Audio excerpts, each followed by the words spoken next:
The new and improved Damage CTRL would start the show tonight, and all is not looking very good for Bayley. I'll tell you what, there was a clear divide tonight, as Bayley would propose that Asuka join the group. Asuka, of course, would accept. There was a clear divide with the three Japanese ladies, Asuka, Kairi, and obviously champion Io Sky. They was doing a lot of talking, and Dakota was doing the translating.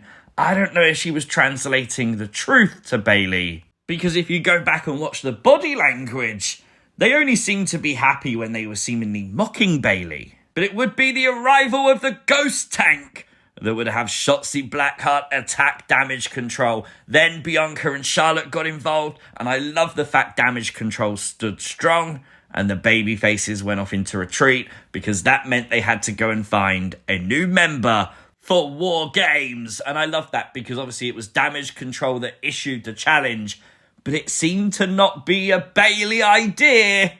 Oh boy. Throughout the night, we'd see people Bianca was trying to recruit get beaten up by Damage CTRL. And with SmackDown GM demanding the final member be named tonight, it was all up to Charlotte to make the call. Spoiler alert, if you're asking who's she going to call, it wasn't the Ghostbusters. It was revealed right at the end of the show as Becky Lynch. Becky Lynch, now the fourth member of Team Bianca Belair, Charlotte and Shotzi for War Games. SmackDown would end, of course, with the brawl. You gotta love a good wild brawl in WWE. This is things you might have missed from WWE SmackDown. Make sure you hit the like button. And if you are new to the channel, hit the subscribe button too. The brand new Bray Wyatt Legacy Collection of t-shirts has been released officially today on WWE Shop. It's available right now, and I know from reading the comment section, this is something a lot of you have wanted. Today, speaking to Forbes, Mike Rotunda, Bray's father, actually said that it features over a dozen new designs of iconic Wyatt and Fiend characters and catchphrases, all to benefit Bray's children.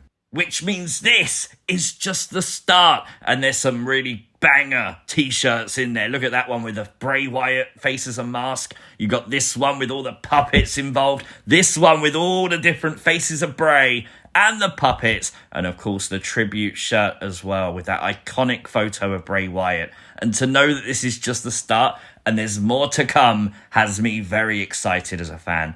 Can't wait to get them. Can't wait to see what else is in the collection. Very cool.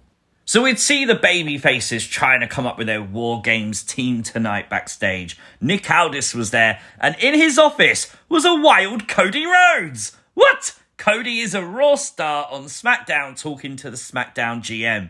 Why? What are you up to, Cody? Is he trying to get a match with Roman Reigns? Or, I think more than likely, he's probably trying to recruit a fourth member for War Games. The fact he's on SmackDown instantly makes me think Kevin Owens.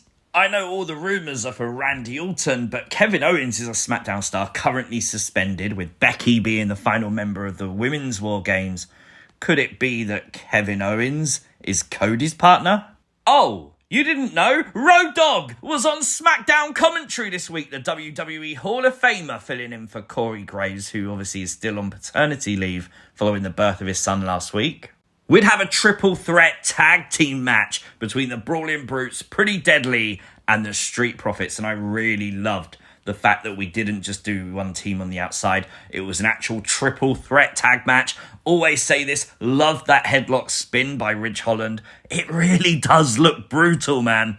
The match would be won by the Street Profits, but then the news afterwards was the Brawling Brutes have issues. Now, I think Sheamus needs to come back soon and bring his team back together, because I think Sheamus' absence is what's causing this.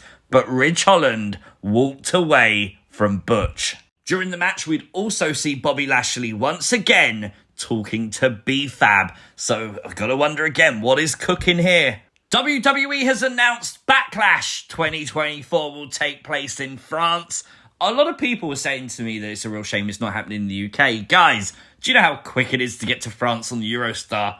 Just go to the show, it'll be hella fun. Santos Escobar got his old theme song back. The graphics looked awesome. We found out Rey Mysterio obviously had knee surgery this week, so he's expected to miss a while in action.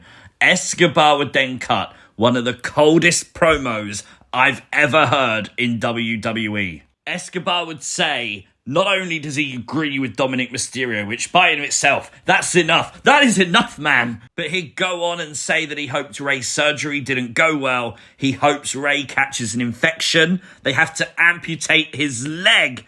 And he never comes back. Like, what the fuck? Zelina would come out completely devastated, obviously.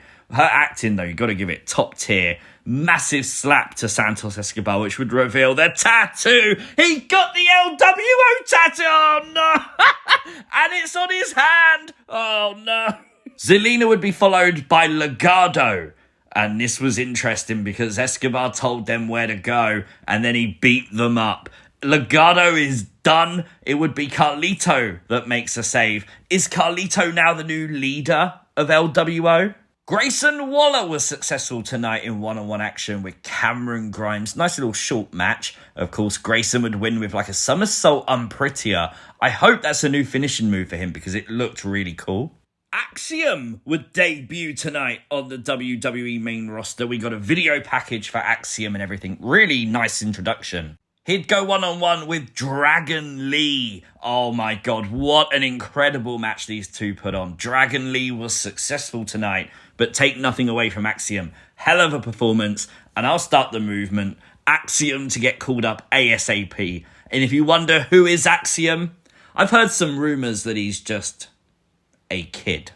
We'd find out that Carlito will go one-on-one with Santos Escobar at Survivor Series War Games. That should be a pretty good match. But on a night of savage promos, of course Paul Heyman had one up his sleeve as he would say goodbye to John Cena during the return of Solo Sikoa. They'd even teased that John Cena was there to get the crowd overly hyped up. Paul Heyman would basically say that because of Solo Sikoa, John Cena would literally never come and say goodbye to the C Nation. John Cena was done. You won't see him in WWE. You won't even see him in Hollywood anymore. And he would be LA Knight that would come out. And LA Knight would vow to end the Bloodline. That is his new mission. He said the only reason Roman is still champion is because of the Bloodline. This would lead to LA Knight versus Jimmy Uso immediately after.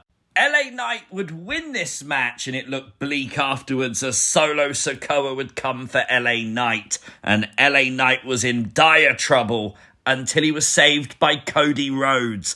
Cody on SmackDown. Now, we saw him backstage earlier, as we mentioned, and I think the point is still valid as to why Cody was there. I don't think this is the reason Cody was there. I think this is response to the fact he was there to save the day. Reinforced by the fact Nick Aldis was not happy with what Cody Rhodes did, so therefore he had no prior knowledge to it. Therefore, that's not what Cody was cooking in his office prior to. So I don't think Cody's officially part of SmackDown or going against the Bloodline officially yet. Very solid show tonight. I think the Becky reveal was cool. I think Escobar promo was cold. But I think the Cody intrigue is fun. 9 out of 10 from me. Let me know your thoughts in the comments down below. If you are new to the channel, hit the subscribe button. Don't forget to like the video, share the video, and as always, I'll catch you next time. Peace!